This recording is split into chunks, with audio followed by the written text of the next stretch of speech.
السلام علیکم دوستو۔ شروع اللہ کے پاک نام سے جو بہت مہربان اور نہایت رحم کرنے والا ہے۔ دنیا جب جہالت کی دلدل میں دھنس رہی تھی تو اللہ تعالیٰ نے اپنے آخری نبی کو دنیا کی اخلاقی تربیت اور انسان کو اس دلدل سے باہر نکالنے کے لیے بھیجا۔ قرآن کریم ایک ایسی جامع الہامی کتاب ہے جو قیامت تک آنے والے تمام انسانوں کی رہنمائی کے لیے اتاری گئی، اور اس میں قیامت تک آنے والی ہر نسل، ہر قوم اور ہر وقت کے انسان کے مسائل کے حل موجود ہیں۔ اس کتاب کے بعد حجت تمام ہو گئی۔ آج ہم آپ کو قبول اسلام کے ایک ایسے ہی حیرت انگیز اور سبق آموز واقعے کے بارے بتانے جا رہے ہیں۔ حیرت انگیز اس اعتبار سے ہے کہ 1400 سال گزر جانے کے بعد بھی آج تک اس نقطے پر کسی کی نظر نہ گئی جو ایک یہودی امریکی ڈاکٹر کے قبول اسلام کا محرک بنی، اور سبق آموز اس لیے کہ اس دور میں بھی قرآن کریم کی تعلیمات ویسے ہی ہمارے لیے مشعل راہ ہیں جیسے صدیوں پہلے تھیں۔ اگر آپ نے ابھی تک ہمارے چینل کو سبسکرائب نہیں کیا تو فوراً سبسکرائب کیجئے تاکہ ہماری تمام معلوماتی ویڈیوز آپ تک بروقت پہنچتی رہیں۔ امریکہ کے ایک ہسپتال میں ایک عجیب و غریب واقعہ پیش آیا، اور اس واقعے کے زیر اثر یہودی امریکن ڈاکٹر مسلمان ہو گیا۔ اس ہسپتال کے زچہ وارڈ میں ایک روز میں 2 ڈیلیوری کے کیس ایک ساتھ پیش آئے۔ ایک عورت کے ہاں لڑکا پیدا ہوا جبکہ دوسری عورت کے ہاں لڑکی کی پیدائش ہوئی۔ جس رات میں ان دونوں بچوں کی ولادت ہوئی، اتفاق سے نگران ڈاکٹر موقع پر موجود نہیں تھا۔ دونوں بچوں کی کلائی میں وہ پٹی بھی نہیں بندھی ہوئی تھی جس پر بچے کی ماں کا نام درج ہوتا ہے، تو نتیجہ یہ ہوا کہ دونوں بچے خلط ملط ہو گئے، اور ڈاکٹروں کے لیے یہ شناخت کرنا انتہائی مشکل ہو گیا کہ کس عورت کا کون سا بچہ ہے، حالانکہ ان میں سے ایک لڑکی تھی اور ایک لڑکا۔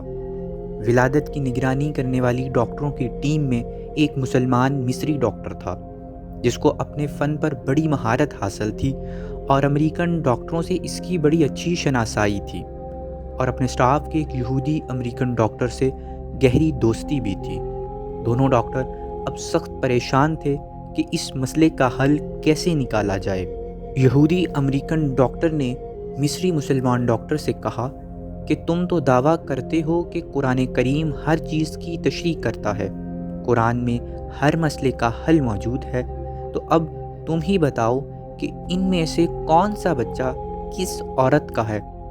مصری ڈاکٹر نے کہا کہ ہاں، یہ بات بالکل سچ ہے کہ قرآن کریم میں ہر مسئلے کا حل موجود ہے، اور میں آپ کو یہ ثابت کر کے دکھاؤں گا، مگر مجھے ذرا موقع دیجیے کہ میں خود پہلے اس معاملے میں اطمینان حاصل کر لوں۔ چنانچہ مصری ڈاکٹر نے باقاعدہ اس مقصد کے لیے مصر کا سفر کیا، اور مصر پہنچ کر اس نے جامعۃ الزہرا کے بعض علماء سے اس مسئلے پر بحث کی، اور اپنے یہودی امریکن ڈاکٹر دوست کے ساتھ ہوئی بحث کی روداد بھی پیش کی۔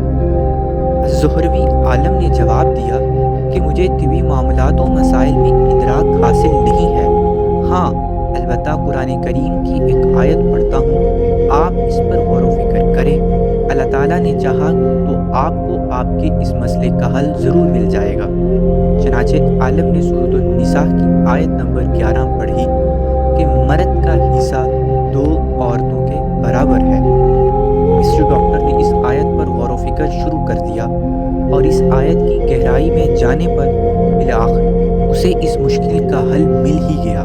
چنانچہ وہ امریکہ واپس آیا، اور اس نے آتے ہی اپنے دوست ڈاکٹر کو اعتماد بھرے لہجے میں بتایا کہ قرآن کریم نے اس مسئلے کا حل نکال لیا ہے، اور مجھے علم ہو گیا ہے کہ دونوں بچوں میں سے کون سا بچہ کس ماں کا ہے۔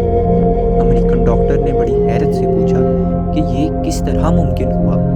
مصری ڈاکٹر نے کہا کہ ہمیں اس کے لیے ان دونوں عورتوں کے دودھ کے ٹیسٹ کرنے کا موقع دیجیے، تو اس معاملے کا حل معلوم ہو جائے گا۔